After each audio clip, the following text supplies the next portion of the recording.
Pásítọ̀ Olúwaṣeun Jonathan Babalọ́lá ní CAC Ẹgbẹ́dá ní Lagos State ṣé lóòótọ́ ni ohun tí wọ́n sọ wípé ẹ ṣe bì máa plé ẹ̀ fún yín gbogbo abiyamọ ayé ẹgbà wá ẹ̀rà wá kalẹ̀ àwa náà ní áńgẹ́lì ara wa tó báyìí ni so nǹkan tẹ́ ti sọ ìgbàlà di lélẹ̀ nǹkan tẹ́ ti sọ ṣọ́ọ̀ṣì di lélẹ̀ tẹ́ sọ ọ̀rọ̀ Ọlọ́run di Nàìjíríà nítorí àtijẹ nítorí ẹ fẹ́ belong nítorí ẹ fẹ́ live large. Ogun ti dé náà.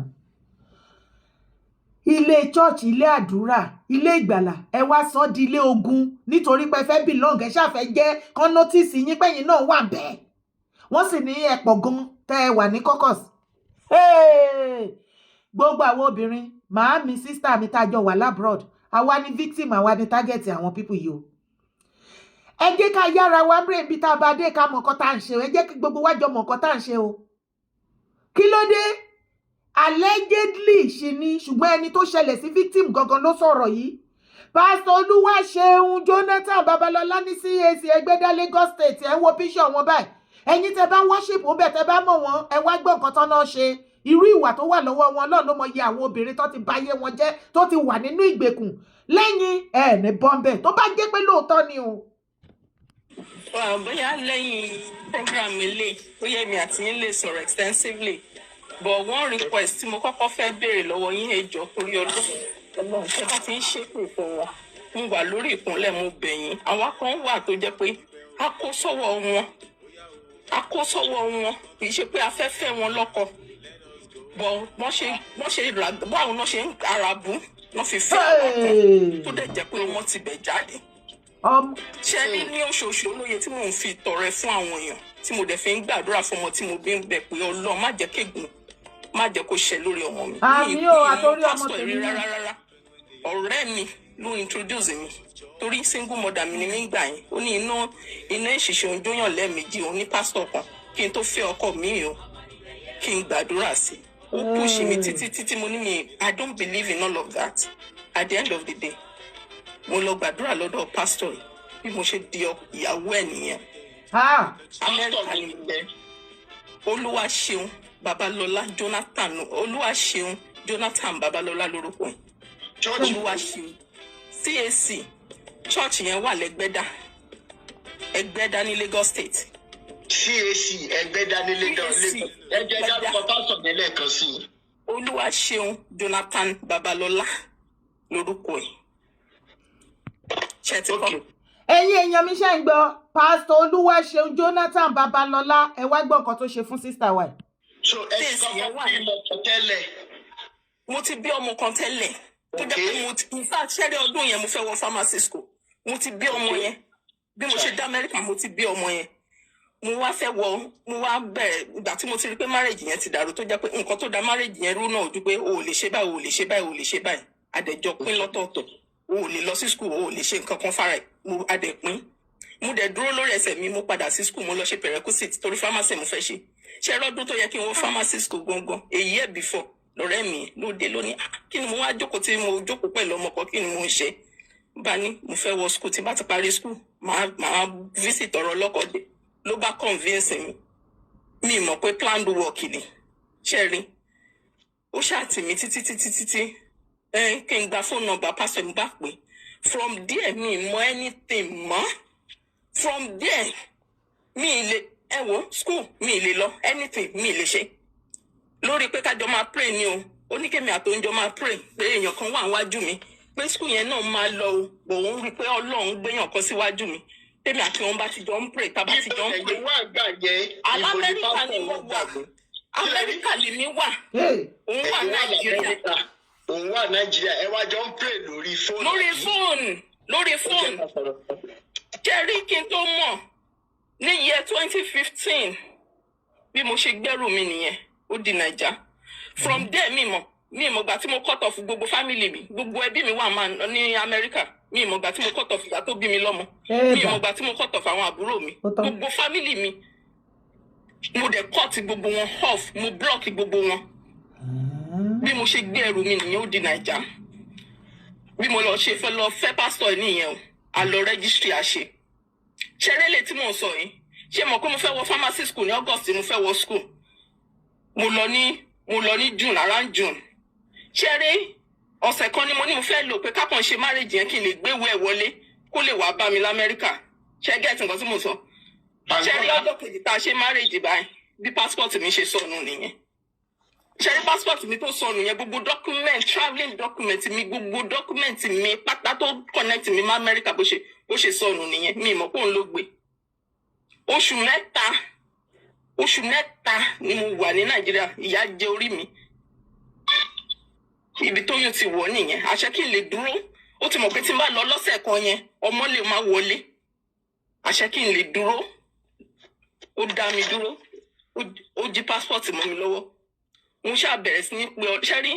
mi ì sọ pé bóyá àwọn tó ń sọ pé Jésù ò sí kíní kò sí ní ti tèmi o mi ì sọ pé torí ìlàkọjá mi kì í sọ pé Jésù ò sí o ẹ̀sìn tó lúkálukú bá fẹ́ ṣe kó ṣe tó bá jẹ́ Muslim ni múra sí dáadáa. báwo wá lè ṣe mọ̀ pé òun ló gbé passport.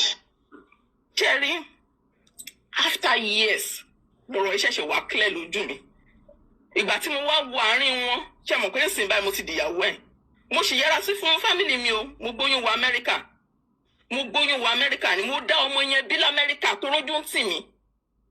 ó tún wá fún mi ní òfin kan òun níyàwó olú àlọ́ ìlànà ẹ̀ ṣe ń ṣe mí tó bá yẹ pé rí kọ́mẹ̀ntì mi kan jọ kan mo ní this woman is gone ó fún mi ní rúùlù kan mi ì gbọ́dọ̀ pé anybody inú fámìlì mi mi ì mọ̀ bó ṣe mọ̀ o níjọ́ kan àrùn ọmọ mi wá sọ mí gan mo wá ní àjẹ́ ń pè ìyá tó bí mi lọ́mọ bá pè wọ́n ṣẹ́rí ọdún kan ni mo fi gbé ọyàn kan fún bíi túmọ̀ lórí ọyàn kan ọdún kan ló fi ro mí ó ní ṣèbọn sọ fún mi pé kí n má pè wọ́n lé mo pè lé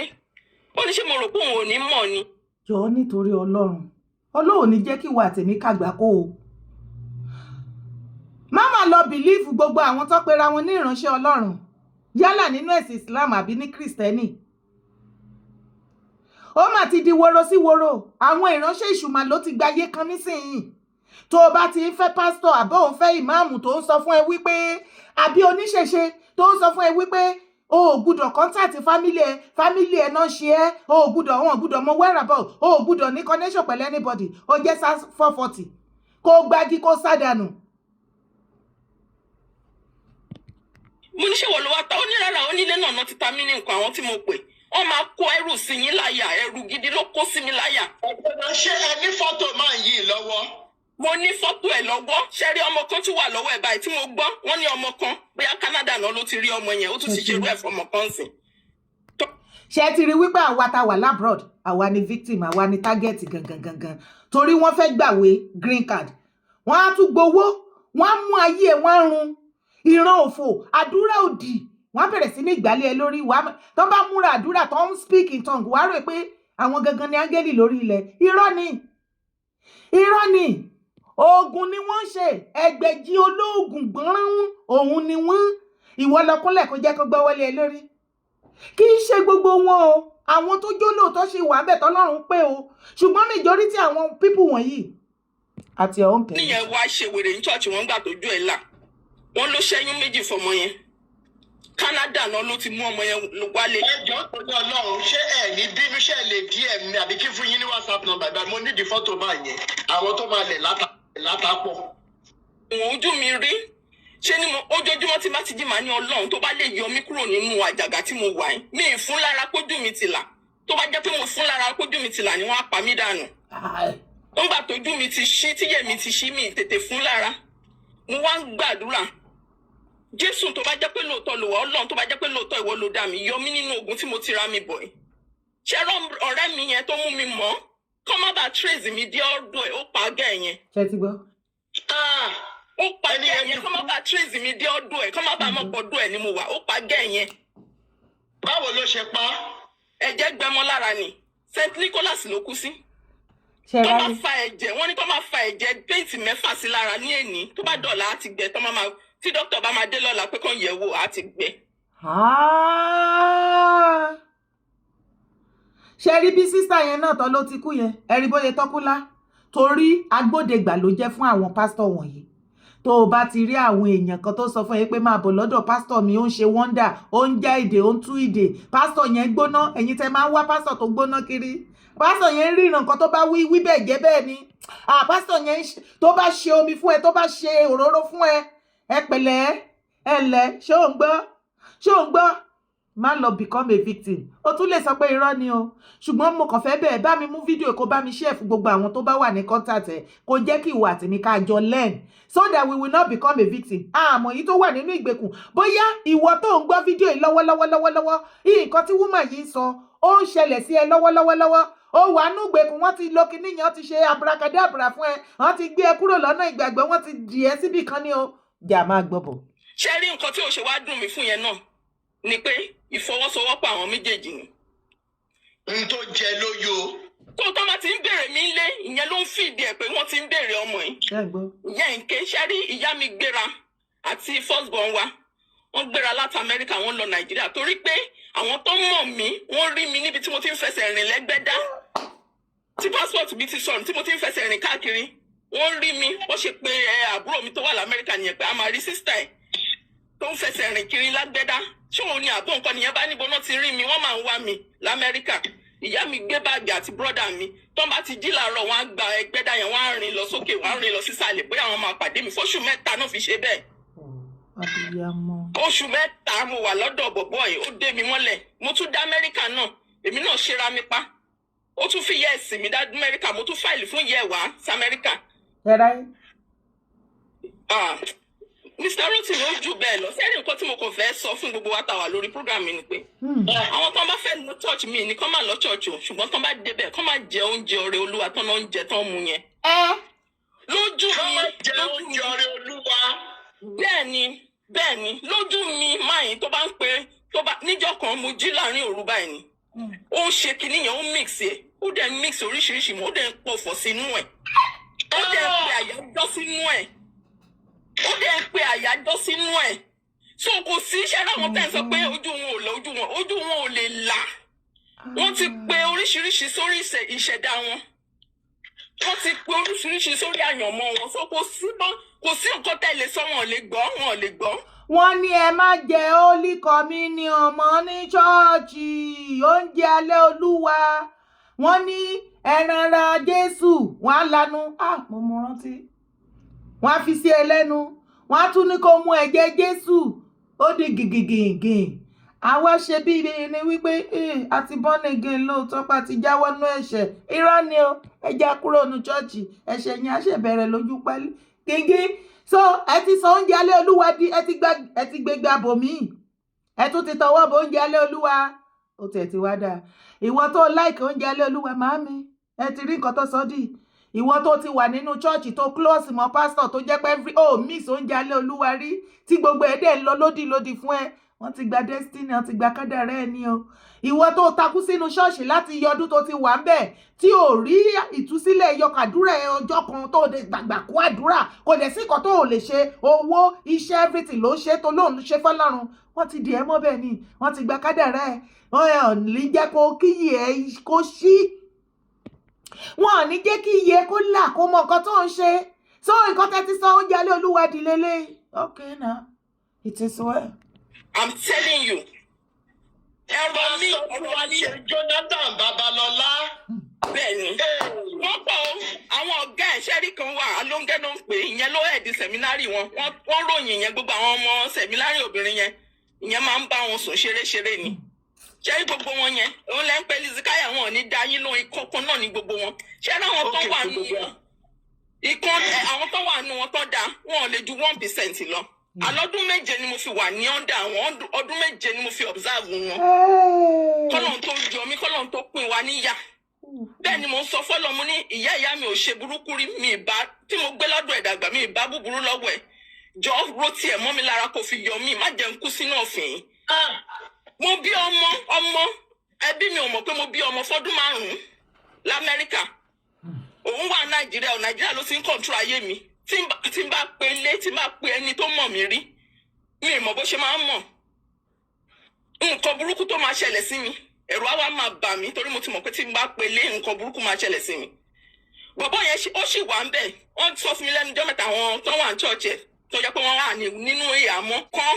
kò sí wòlíì kankan bí kan ẹ̀tàn ní gbogbo wọn ọdún méje ẹ wo school ibẹ̀ ni school mi end sí ibẹ̀ àánú Ọlọ́run nìkan ló fà mí lọ́wọ́ sókè mi dé ẹnu ọ̀nà school yẹn mo ti máa dé Amẹ́ríkà báyìí wọ́n ti fi ẹrù mi ṣòkò síta èmi tí mo ti wá sí Nàìjíríà fọdún oṣù mẹ́ta kí n tó ríwèé mi gbà àdúrà ni lẹ́tà ni mo ṣẹ̀ṣẹ̀ wá mọ̀ ẹ mọ bí mo ṣe mọ̀ ẹ béèrè lọ́wọ́ mi nígbà tí ojú mi ti là tán ó ní pásítọ̀ kan tí mo mọ̀ pé yẹ máa ń pè tí ẹ máa ń bá sọ̀rọ̀ pásítọ̀ church yẹ kí àyẹn tó kúrò Nàìjíríà wá sọ́dọ̀ mi so máa ń fún pásítọ̀ yẹn láwọn ṣe mọ̀ máa ń fún pásítọ̀ yẹn lówó máa ń ṣàtọ́jú wọn màá ní ẹgbà ẹ fi sanwó sukú àwọn ọmọ níjọ́ kan mo wá pe pásítọ̀ yẹn mo wá ní nǹkan báyìí ní lágbájá ń ṣe fún mi mo wá ròyìn fún màá yẹn wá ní pé àǹgbà tó dẹ̀ fẹ́ mi kò dẹ̀ lóun máa ṣe báyìí fún mi o mo ní mo mọ̀ pé fífẹ́ tó fẹ́ mi ẹ mọ̀ ń pẹ̀ mo nítorí ẹ máa ń bá mi sọ̀rọ̀ ń gbà yẹn kìíní kan mo ṣáà sọ fún pásítọ̀ yẹn wá ní yẹn mi mọ̀ nǹkan tó ṣẹlẹ̀ ó lóun lòun wà ń dé ọ̀rọ̀ wa ó lóun lòun ṣiṣẹ́ yẹn fún ó ní ìwọ náà ń ṣọmọ lásán ẹnìkan ò kàn lè mú ẹ báyẹn kó kàn ṣe kínní ìwọ gba alágbára ọmọ kan ní ẹ èmi ò ṣalágbára ọmọ. ẹ wà lórí Facebook ẹ share fídíò yìí. pásítọ̀ yẹn bá ní ọmọ nǹkan tó ṣẹlẹ̀ èmi ni mo ṣiṣẹ́ yẹn fún ẹ wo ọ̀rọ̀ tó ń sọ yìí mo rìkọ́ọ̀dẹ̀ sílẹ̀ ńjọ́ yẹn kò mọ̀ mo rìkọ́ọ̀dẹ̀ ó ní ọmọ nǹkan tó ṣẹlẹ̀ ó ló wá bá mi nì ó ní bó ṣe rí ẹ báyìí tán fún un ní kọ́ńtàtì ẹ ló wá bá mi ló gbéṣẹ́ wá ó ní òru ọjọ́ mẹ́ta làwọn fi sínú aginjù lórí aṣọ funfun táwọn fi ń pe ẹlẹ́dàá mi ó ní gbogbo ìgbà tẹ́mi fi ń lálàrí yẹn ó láwọn ń pe ẹlẹ́dàá mi ni ó ní àwọn pe ẹlẹ́dàá mi fọ́jọ́ mẹ́ta ká ẹlẹ́dàá mi tó dá wọn lóhùn kó tó rí mi mú ó ní òun ló ń ṣiṣẹ́ yẹn ó níbi tó ń ṣiṣẹ́ yẹn sí ó ní bí mo ṣe ló ń fìyà jẹ mí mo ní kó wo báyìí mo ní ọdún kan ọyàn dùn mí fọ́dún kan torí mo pélé mo ní àfìgbà tó sẹ́ǹdì nǹkan sí mi ẹ̀rọ sí mi láti Nàìjíríà tí mo lò lọ́yàn yẹn tó gbádùn máa yẹn nínú kò sọ pé òun máa treat mi báyìí pé òun béèrè lọ́wọ́ ẹ̀ pé ṣé òun ní fìyà jẹ ọmọ yìí máa yẹn ní kí n má wọrí ibi tó ṣe sí òun á lọ tú ibi tó ń ṣe sí òun á lọ tú bí máa yẹn mo ní ṣé ó gbowó dé máa yẹn ní rárá o ó ní kò bá nǹkan kan dé bó ṣe lọ tú nìyẹn ṣẹ́rí tí máa yẹn tú tán báyìí gbogbo wọn pátá bó ṣe pọ̀ tó yẹn mo block wọn dànù ni bí máa yẹn ṣe sọ gbogbo nǹkan tó ṣe ṣe ti ń gbọ́ báyìí má sọ wípé irọ́ ni o sísítà tí wọ́n ń sọ̀rọ̀ yẹn victim ni wọ́n jẹ́ o mi ò fẹ́ kí ìwọ náà become a victim most especially àwa tá wà labroad ọlọ́run lọ́ba tí ó tán ìṣòro ẹ̀dá síbẹ̀síbẹ̀ àwọn ìránṣẹ́ ọlọ́run alààyè òtítọ́ nínú ẹ̀sìn Islam Kristẹni àti ṣẹṣẹ ó ṣì wà á ní kàgbákò ìṣòro tá mú wa tá a láà wá solution tá tún lọ gbé wa sínú ìṣòro tá triple ìṣòro yẹn kò ní dé bá wa o ìṣòro tí àdúrà ò ní gbọ́ tí ò ní tán kò ní dé bá ìwọ àtẹ̀mí o mo sọ yìí mo dúró ná jẹ́ ká jọ fi kẹ́kọ̀ọ́ orúkọ tèmi ò yí padà Yèyé Dára Kowee kó òun ni mò ń jẹ́ jọ bá mi mú fídíò kó bá mi share káàkiri àgbáyé èyí ga o ẹ ti tọwọ́ bọ oúnjẹ alẹ́ olúwa ó tiẹ̀ ti wá dáa kò sí wàhálà.